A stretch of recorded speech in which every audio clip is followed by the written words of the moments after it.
Welcome students.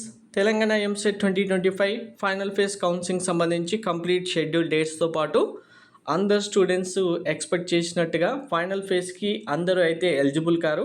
ఎవరు final ఫేజ్లో options ఇవ్వడానికి ఎలిజిబుల్, ఎవరు ఇన్ఎలిజిబుల్ అనేది క్లారిటీగా చెప్తాను.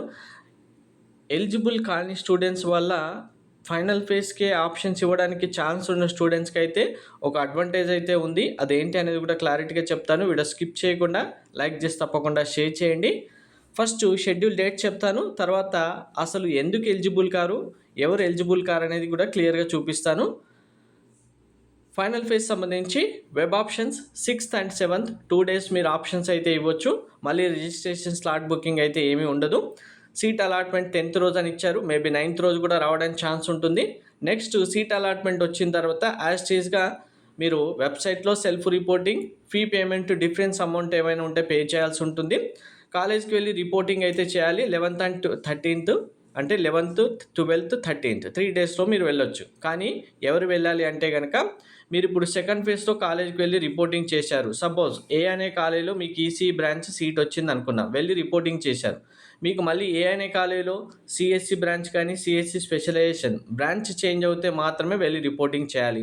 నెక్స్ట్ లేదు ఇంకా కంప్లీట్గా కాలేజ్ చేంజ్ అయితే కనుక సెకండ్ ఫేజ్లో మీరు ఇచ్చిన సర్టిఫికెట్స్ టీసీ కానీ ఒరిజినల్ సర్టిఫికెట్ ఏమి ఇస్తే అవి థర్డ్ ఫేజ్లో న్యూగా వచ్చిన కాలేజ్కి అక్కడ నుంచి తీసుకొని వచ్చి ఇక్కడ మళ్ళీ మీరు సబ్మిట్ చేయాల్సి ఉంటుంది. అండ్ వెరీ వెరీ ఇంపార్టెంట్, ఇక్కడ ఎవరెవరు ఎలిజిబుల్ కాదంటే క్లియర్గా చూడండి. మీరు సెకండ్ ఫేజ్లో సీట్ వచ్చింది, వెబ్సైట్లో రిపోర్టింగ్ చేయలేదు, ఫీ పేమెంట్ చేయలేదు. లేదు వెబ్సైట్లో రిపోర్టింగ్ చేసినా మళ్ళీ కాలేజీకి వెళ్ళి రిపోర్టింగ్ చేసినా సీట్ క్యాన్సిల్ చేసుకున్న వాళ్ళు ఎవరెవరైతే ఉంటారో వాళ్ళందరూ ఇప్పుడు థర్డ్ ఫేజ్ కౌన్సిలింగ్కి ఎలిజిబుల్ కారు. క్లియర్గా చూడండి. Candidate got allotment in second phase and not reported at the allotted college are not permitted to exercise the options in final phase counseling.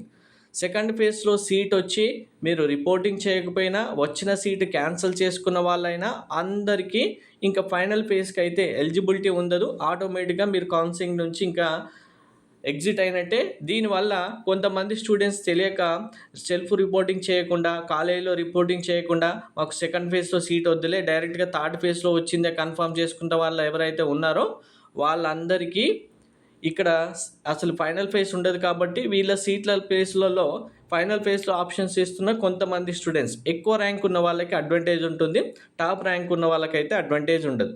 So ఇది clarification final phase schedule and final ఫేజ్కి eligible కాని students. Thank you.